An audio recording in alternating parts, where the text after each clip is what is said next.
ঢোলাহাটে ভয়াবহ বিস্ফোরণে 8 জনের মৃত্যুর ঘটনায় বাজি ব্যবসায়ী চন্দ্রকান্ত বণিককে গ্রেফতার করল পুলিশ।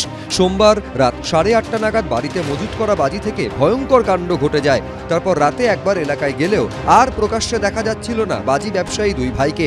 পুলিশ সূত্রে খবর, বুধবার ভোরে ঢোলাহাটের জুমাই নস্কর এলাকা থেকে চন্দ্রকান্ত বণিককে গ্রেফতার করা হয়।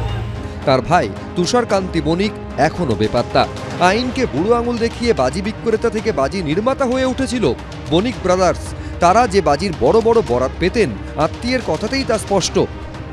ওই পাশে আমার দাদা, মা আর বৌদি থাকতো। ওরা ওই পাশের ঘরে ওই মোটামুটি বাজির যে কি গুলি বলে না কি বলে এইসব রাখতো। হয়তো 50টা গোলা থাকলে এরম হবে। আসমান গোলা শব্দ বাজিতে গোলা বলতো, মানে সেই যেগুলো পাইপে করে ফাটায় ওই আসমান গোলা, কিন্তু আসমান গোলাই ফেটেছে। সূত্রের খবর, বাজি তৈরির লাইসেন্সের জন্য একাধিকবার জেলা শাসকের কাছে আবেদন করেছিলেন বণিক ব্রাদার্স। আবেদনপত্র পৌঁছয় পুলিশের কাছে। চন্দ্রকান্ত বণিককে আগে গ্রেফতার করা হয়েছিল, তাই নো অবজেকশন সার্টিফিকেট দেয়নি পুলিশ। তারপরেও অবশ্য আতশবাজি থেকে শব্দবাজি বেআইনি ব্যবসা চলছিল রমরমিয়ে। এই ব্যবসাটা মানে এত বড় হলো কত বছর? বড় হয়েছে 1 বছর। এই যে লাইসেন্সটা পেয়েছে, কি লাইসেন্স পেয়েছে জানি না, লাইসেন্স পেয়ে ওই বড় করেছিল। তারপর আমি গ্রাম প্রতিবেশী নিয়ে ঝামেলা মারামারিও করেছিলাম, করে বন্ধ করব বলে অনেক কিছু করেছিলাম, আটকাতে পারেনি আমি। এটা আমার দুর্ভাগ্য।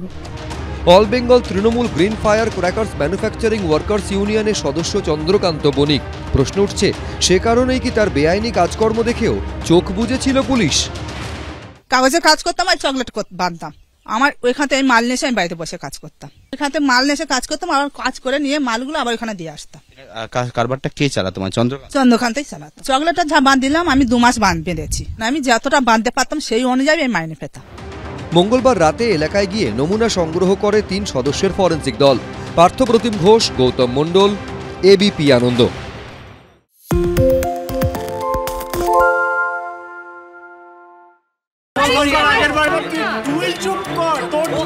বাংলা ঝামেলা চায় না, বাংলা খবর চায়। বাংলা খবর, বাংলার খবর। সত্য অন্তহীন, সত্যের খোঁজও তাই, সত্য সন্ধানে তাই আমরা অক্লান্ত, অকুতভয়। এবিপি আনন্দ নতুন ভাবনার প্রতীক, যা মনে মুক্ত, তথ্যে যুক্ত এবং যাবতীয় সীমানার বাঁধন থেকে মুক্ত। সীমা না শব্দটির মধ্যে লুকিয়ে আছে মানা শব্দটি, যেন চোখ রাঙানি এক অদৃশ্য ব্যানাজার, যা আটকে রাখে আমাদের এক ছোট্ট গণ্ডির মধ্যে।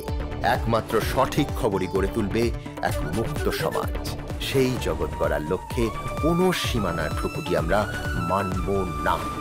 এবিপি আনন্দ এগিয়ে থাকে, এগিয়ে রাখে।